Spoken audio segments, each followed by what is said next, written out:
Hi, I'm Tyson Franklin, and welcome to this week's episode of Podiatry Marketing. With me, as he is every week, the man himself, the legend of podiatry marketing. It is Big Jim Mack. How you doing today, Jim? So you would call me a podiatry legend? I think there's a podcast named that. I don't, but I'm not totally sure. You've been on a couple of times. A few times, yeah. It's been good. You've been on a few times. I think Jonathan Small holds a record. I think he's been on 15 times at Yeah. various stages. So, but how you been anyway? Things are good. Things are good here in Montreal. It's summertime and the living is busy, but a little bit easy. So yeah, no complaints in Montreal. Oh yeah, Kansas. We're getting to winter now. It's freezing. We got down to four overnight, like 18 degrees Celsius overnight. Sweatshirt weather Whoa. for you. You have to I bundle know. up. And it's the best thing about Cairns is pretty much, well, not pretty much, you just do. You wear shorts all year round. You don't actually have to put on long pants, but every now and then you get a bit adventurous. You got to throw on some tracky dacks, some exercise, long exercise pants to keep yourself warm, but not really required. Yeah, that's the way it is there. And we live in different places. So Okay, so what are we talking about today? What's on the agenda? Today's agenda is the marketing plan that pays off your 50K equipment and more. So, Oh yeah. if people out in the audience have probably either in the market have looked at, expensive pieces of equipment, whether it be a laser, shockwave therapy, a stores device, anything kind of cash pay, you're probably asking, the wrong questions. And what most podiatrists ask is, can I afford this device? And that's really the wrong frame entirely. The better question is, what's the marketing plan that pays this off in 12 months or faster? The equipment doesn't pay for itself. Patients do, and patients don't show up unless you've actually planned for them to. So I think it's really, really important that as people are looking at different forms of treatment, how are they going to actually make sure that it's used and that patients are aware of it? I love this topic. I have done some talks on this before and also a couple of webinars on this subject. And this is one that people really need to pay attention to because so many people will just go, oh, they're at a conference. That piece of equipment looks good. They commit to it that they're going to spend $50,000 without any thought going into everything else about it, how they're going to market it, where they're going to put it, and everything else they're going to do with it. So I'm looking forward to digging into this. No, absolutely. I think it's going to be good because today we're going to walk through the kind of a 5-part marketing plan that turns that big equipment purchase from a kind of a financial gamble. You're not really sure what's going to happen into Yeah. something more predictable when it comes to growing your clinic. So Okay. Well, I know we went through all this when we got our laser for fungal nails, when we got our shockwave. Most pieces of equipment that were expensive, we went through this process before we ever purchased it. So we dive into number one. yeah, so number one is run the math backward before you sign the lease. So most podiatrists make a $50,000 equipment decision and then hope marketing figures it out for themselves, or just hope even without marketing, that this thing just kind of brings in the patients, which is really backwards thinking. Before you sign a lease on a storage device or a laser, run the math in either direction. So is the equipment that costs $50,000, how much is it going to bring in per treatment? If something brings in $1,500 per treatment, that'd be 33 cash patients in 12 months just to break even. If it's somewhere around along the lines of like $500, that's more like 99 cash patients to do that. So the real question isn't, can I afford this? It's, what does my marketing need to produce each month to pay this off and actually put money back into my pocket? Yeah, well, this is exactly what we did when I bought the laser. I think at the time it was 30,000. It was an arc laser. And I went, how many patients do I need to see at X amount to pay this thing off over? And we were talking the same thing, like a 12-month period. We worked it out and we worked out the number we need to see in that 12 months. We did it in 90 days. Just by really thinking and planning beforehand, which I know you're going to get into all this, and having a game plan, putting it into place. Yeah, we hit that target in 9 days, and everything after that was just cream on top. And I think it's really smart you did that way. And it's one of those things where, you have to know what stage you are in your practice to see whether it makes sense or not. Someone that just new into practice, bought this, it basically has a lease on a building, bought a bunch of chairs, has a lot of kind of overhead when it comes to equipment already. Maybe that's not the best first step because, maybe you don't have those 20 to 15 to 20 patients per month that could use that type of device or that modality. So it's something where you really have to kind of know what stage you're in. And most podiatrists make a six-figure purchase decision without really that kind of corresponding marketing budget decision attached to it as well. So if you're just buying the device and you haven't set aside some money to talk about the diagnoses that this thing will treat, and kind of build a plan around it, that's where people get into trouble. Just making the purchase and then trying to figure out what to do later is kind of a recipe for disaster. Yeah, well, if you haven't thought about it beforehand, and that's what I mean, sometimes people will be at a conference and they see something, they get all excited and they commit to it. And I'm thinking, no matter how good the deal is at the conference, usually taking that step back and then spending some time planning out, thinking about the purchase, you're going to make more money and you're going to make far more from it than that small amount that you're going to save. Unless they're giving it to you 50% off, then yeah, for the money you save, contact URI, Jim, and we'll just tell you what to do. But like you said there, you've got to aim a little bit higher than just break even, right? You have to have a plan in place to make sure you're, hopefully in profit by, 8 to 10 months. And that gives you some margin, in case there's, if things don't kind of work out exactly as the spreadsheet said. So you definitely want to spend time on that front end to make sure you know your numbers, to make sure it is a sound investment, that you have kind of a plan behind it. So that kind of leads into, like the marketing aspect of things for the kind of the second step. And that's, you really want to mine your patient database, 30 to 60 days before the equipment arrives. So your best new patients for a new piece of equipment are already in your practice management system and in your EMR. Pull a list of every chronic plantar fasciitis patient, Achilles tendinopathy, chronic tendon patient who's been, basically from 3 years ago who didn't fully resolve. That's your kind of your launch list, maybe 30 to 60 days before the equipment arrives. Send people letters, emails, text message, whatever you have accessed, basically like even a newsletter, telling them you've added a new option for some of these more stubborn cases, some of the things I described earlier. So you might be able to book, somewhere between 15 to 20 consults before the device has even been up and running. So it's something to consider, what diagnosis and treatments are kind of in your EMR that could benefit from a new modality. That's a great place to start. Yeah, and even talking about the pre-marketing is when we got the laser, that was one of the things we did is we sort of surveyed our patients as they were coming through. Hey, you've got fungal nails. If we had this equipment that could do this, and this is what it would cost to do the treatment, how interested would you be in that? And they were like, oh, that would be fantastic. So we had already surveyed a lot of our patients to go, this is a piece of equipment that our patients are saying yes, that they want. Then we worked out, okay, how many do we need to, like we said, get to pay this thing off? So that even when we ordered it, we were starting to book patients in. We were contacting all our patients in our newsletter saying this equipment's going to be here at this time. And I think we pretty 50% of paying off the equipment was already booked in before the equipment arrived.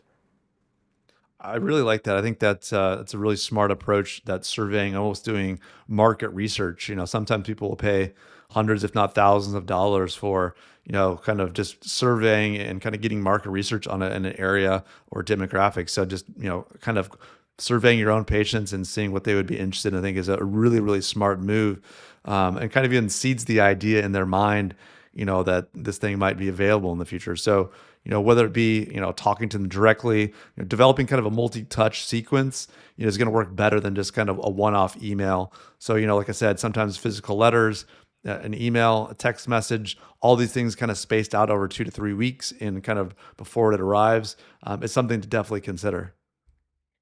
Well, yeah, it's one of those things that if you do it right from the beginning, and like you said here, just then digging it, what do you call it, mining your database, it's the return you're going to get on that. Like you said, that's just how you speed up paying this piece of equipment off. Absolutely. And I think it's also, it turns into wanting to, help not only educate the patients, but also training your front desk staff kind of on the script before the device, is in your clinic. If a patient calls about it, and they send out those messages and the team doesn't really understand what you're trying to do, or that this is available for them, they can kind of fumble that phone call and you could potentially lose that consult. So, team education and team kind of learning about what you're trying to do in this new piece of equipment is super important as well. Yeah, and that's all part of the pre-work that you're doing beforehand. But even when you said if you want to pay it off in 12 months, even if you didn't pay it off for 24 months, you still need to have that planned out. If it what how many you need after 12 or 18 or 24 months? Because if it was a $50,000 piece of equipment as well, if you work out the return on that $50,000, where else could you put $50,000 and get a better return? So That's absolutely, yep. it's a good investment. Sometimes it's a great investment buying equipment, but only if you go through all this first that you're about to talk about. No, you have to have something in place, right? And most practices can they can pull the list themselves, but sometimes whether it be the way it's written, or the kind of putting together these sequences of communication through either, like traditional mail, email, or text message, sometimes those require different pieces or different skill sets. So sometimes you have the team internally, great, but if you need help externally, and kind of depend on someone that can help earn their keep, I think that's really, really important. So the first one? So number one was, I've got this written down here. Number one, run the math backwards before you sign the lease. Number two, Yep. mine your patient database 36 days before the equipment arrives. I mean, that needs about 14 ticks, and that needs to be set up in lights. What's the next one? The next one is to kind of build that landing page and ads around the condition it treats, but not the device. Patients don't search shockwave therapy near me. They search plantar fasciitis treatment that actually works, or why does my heel still hurt after a year? If your landing page and on your website leads with the device name, you're talking to yourself. Build the page around the condition in the patient voice, the patient's frustration, what the treatment is different from what they've already tried. If you're going to run Google ads on the condition keywords, make sure you do it that way, not on the device keywords. The traffic is bigger, cheaper, and ready to convert when you kind of speak in a patient voice. Your equipment is the answer, but only after you've named the problem that the patient's losing sleep over. Yeah, that's funny because that's what I mentioned last week. Was I said nobody gets Sounds out of bed in the familiar, huh? morning and they go, oh, my heel is killing me. I wonder in Cairns who has shockwave. Nobody does that. So they're going to search that main problem, and then you're going to have this sort of built in around it. Absolutely. Like you said, patients search for symptoms and the frustration, not device names. So, the way that websites are built with the headlines and things should be about the condition and not necessarily the brand of the machine. I don't think it's necessarily bad to have it on the machine on the page, but you want to make sure that the kind of landing page flow is the condition, the frustration of what they've tried, why this is different, how it works, maybe some case studies or some proof, and a real clear next step to make an appointment and come in for a consultation. Definitely. So what's the next one? Yeah, so the next one is activating kind of a local referral network. That is one thing that kind of most practices ignore. Your highest quality referrals for new equipment won't come from Google. They'll come from the primary care physician down the street, the PT around the corner, an athletic trainer at the local high school. These are the people whose patients are already complaining about chronic foot and ankle problems, and that maybe some forms of conservative or surgical or care couldn't take care of. So send a brief letter introducing this new technology to those referral sources. Drop off a one pager. Offer a lunch and learn. Most practices skip this entirely because it feels kind of old school, but which exactly is why you should consider it, because this local referral network is really golden, and can lead to a steady stream of patients down the line. Yeah, and the interesting part about it, especially if you've been surveying your own patients prior to, say, purchasing the equipment, if you've got patients complaining to you about certain things and you know that a certain piece of equipment can help them, you probably find people within your referral network have got the same patients complaining about the same thing who are looking for a solution. So if you then have that solution, you're crazy if you don't let them know you've got it, and then don't just tell them once. Just tell them time after time again that you now have shockwave, or you've got laser, for different types of treatment. You have to just keep reminding them that you've got it, because just one message is not going to get through to them. Yeah, I definitely agree with that. I think, like you talked about, it's sometimes it's primary care physicians, sometimes it's PT, sometimes it's athletic trainers, but also it could be other podiatrists. Some podiatrists, in your local area that don't have that modality, they have those, chronic heel pain patients or chronic tendon pain patients, and they're just like, they have problems that they couldn't fix, and that it's frustrating for them as well. So if there's someone that has this device, that you might get some referrals from those folks as well. So, like I said, identify the kind of the 20 highest volume referral sources kind of within 5 miles or whatever, kind of wherever you're located. Maybe you're in a big city, maybe it's less than that, or maybe you're in a rural area and it's larger than that, but prioritize those. Don't kind of spray and pray, across, the whole, like the whole state or the whole region, but, focus on those people that are sending you patients, or that you think would be a good fit, and kind of do some specific outreach. Like I said, kind of a short intro letter, 1 page about the treatment. And like I said, you can offer something like a lunch and learn to help them understand what this is and how it works and how it can benefit their patients. Yeah, and especially what you said then too about other podiatrists in your area. I know when I had my podiatry clinic, Swift machines for treating warts was not around. But when I had my clinic, if there had been another podiatrist in town that had a Swift machine, and they said to me, hey, we've got a Swift for treating warts, if you get any wart patients, feel free to send them to us, I would have sent every single patient to them, because that was probably one of the number one things I did not like treating. And I wouldn't have had a problem sending the patients there if I knew that the Swift machine was going to help them. And I'd feel very comfortable that those patients would probably come back if they needed something else. So I think it's really important, if you've got a piece of equipment and you're in an area where there's other podiatrists, you need to let them know you've got that if it can help their patients. Absolutely. And I recently met a podiatrist in Iowa who, she only takes care of fungal toenails, and that's like her Mm. entire practice is laser fungal toenails for, fee for service or cash pay. And her number one source of referrals is dermatologists. They just don't want to deal with fungal toenails. It's something they don't enjoy. They want to like do the creams and the salves and the acne treatment and that kind of stuff, but they want nothing to do with fungal toenails, and they just all send them to her.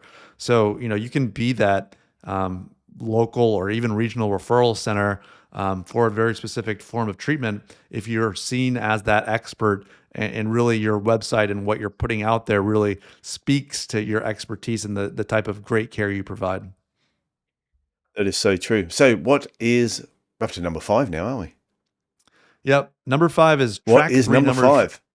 5? Yeah. So number 5 is track 3 numbers from day one, or you're just kind of hoping, right? So if you can't tell me, what your cost per consult, your consult to treatment conversion rate, and your month to month payback is, your months to payback, you don't have a marketing plan. You kind of have a lot of hope. You have to track Yep. these numbers from day one. What did it cost to get someone to book a consult? What percentage of those consults convert to paid treatment, and how many months until you cumulatively, the cash collected covers the equipment cost. So most practices skip this because it feels like more work than 6 months. They're kind of wondering why the equipment isn't paying itself off. The answer is usually that nobody's watching the numbers. So you got to watch those numbers and just see where they go. No, it's, some people just neglect numbers. For some reason, they think, oh, I'm going to buy the equipment. I'm not going to put any thought into it. It's just going to all fall into place, because that's what's happened in the past when I've bought equipment. The problem is, if you do it the right way, you will just get a better return on the equipment faster. You'll pay it off faster. And these numbers are the things that you need to be looking at. And then you also know, if the numbers aren't looking the best, what do you need to change to actually improve things? So numbers are super important. Like I say, numbers don't lie, only people lie. No, for sure. And by tracking these 3 things, right? Like I said, cost per consult, consult to treatment conversion, and months to payback, it gives you the data you need to make good decisions, right? If you're killing it and things are just, accelerating, or you're moving towards payoff very rapidly or kind of on schedule, great. But if things are slow, you're not feel like you're utilizing it as much as you should, then there's those opportunities to mix things up a little bit in your marketing, to get more, maybe you need to go out and do that lunch and learn, or you need to get, send out another 5 letters to those local referring physicians to make sure that they know what's going on, that you have this available. So it's one of those things where you just got to know those numbers and make adjustments when needed. And like you said, if you need to make changes, you make the changes. And even once you've got the equipment, and then even once you've got it paid off, if it's going well and people are using it, use those results in your future marketing, and just keep, and also prepare too. No piece of equipment lasts forever. So as part of your budgeting, when you're going to charge for it, to charge your patients, is be aware there's maintenance on the equipment. There's parts that probably need to be replaced. And at some point in time, things are going to break. So take that all into account. What is the maintenance and ongoing cost of running that equipment, and building that into what you're charging your patients? I remember when we were doing laser, we used to have this little filament thing that ran through the little pen, and they weren't cheap. Every time a podiatrist ran their chair over it, over the filament thing, and would break the cable. Now, it only happened once or twice until everyone knew that that wasn't the thing to do. But because it was new, and it was awkward, and we were training and learning how to use it, people weren't thinking about where was the cord running, and it was so thin and small, it was very easy to get caught in the chair and snap the thing. So they were replacement costs. When we had the shockwave, your handles need to get maintenance on them after so many percussions. Take this all into account. No, that's great advice. Is just kind of being prepared for the future. You're not just kind of living in the moment and seeing where things are at, but kind of planning. If you're doing well and providing great care of these things, like you said, they will run. They will kind of like wear out over time. So making sure you're kind of like ahead of things before that happens. To recap today, 5 things that I really want to kind of leave people with today is, number one is kind of reframe from can I afford it, this piece of equipment, to what's the plan to pay it off. Also, mine your existing patient list before the equipment arrives. Build your marketing around the condition, not the device. Activate those local referral sources, whether they be primary care physicians, physios, athletic trainers. These can be a real referral engine. And track cost per consult, conversion, and kind of monthly payback from day one. So, if you're considering equipment in the next 6 months, sit down this week, run the math backwards. Cost divided by average revenue per treatment cycle. That number is your 12-month patient target. If you can't see a marketing plan that realistically hits that, the equipment, maybe you're not ready to buy this equipment. That's kind of a more valuable answer than something you'll get from a rep, or a spreadsheet from a rep, or kind of a pitch. So just keep those things in mind. Yeah, and if you're going to a conference, don't get sucked into the conference special if you haven't given any thought beforehand. You're better leading up to the conference. What equipment are you thinking about? Start putting a lot of thought into it. Put a plan in place. And then if you go to the conference and there's a conference special, then take up the offer. Save a little bit of money at the time. Absolutely. And if you're looking to kind of, have a couple folks that can help you build that plan, whether it be kind of more strategically with your business coaching, I know a guy at TysonFranklin.com that can help you kind of get to where you want to and make sure you can nail down your operations. I don't know if there's anyone to add there, Tyson. No, I've heard about him, top bloke. Know him personally. But it's one of those things that I have done this with coaching clients. I have, like I said, I've done webinars on this particular topic. Just, it's more of a pre-purchase, purchase, and then post-purchase. And if you do it the right way, you'll pay things off so much faster. If you follow these 5 tips that you've gone through, you're going to pay it off faster. And like I said, if you're investing 50 grand, the return on your investment is so good. So it's a no-brainer. You should be investing in equipment, but you've got to do it the right way. Absolutely. So, if you found this episode helpful, maybe you have a friend or a colleague or yourself is looking to buy a piece of equipment relatively soon, pass this podcast link along to them, and hopefully they'll learn a little something from the show today, and it'll benefit them in the future, so they can really have a plan before they even consider purchasing that piece of equipment about how they're going to, market it, get it out there, utilize it, improve the lives of patients locally, but make sure that it's done in a cost-effective way. That is awesome advice, Jim. I think we've covered it. Absolutely. Okay, well, I look forward to talking to you next week. Sounds great, Tyson. Okay, see you later. Bye. Bye now.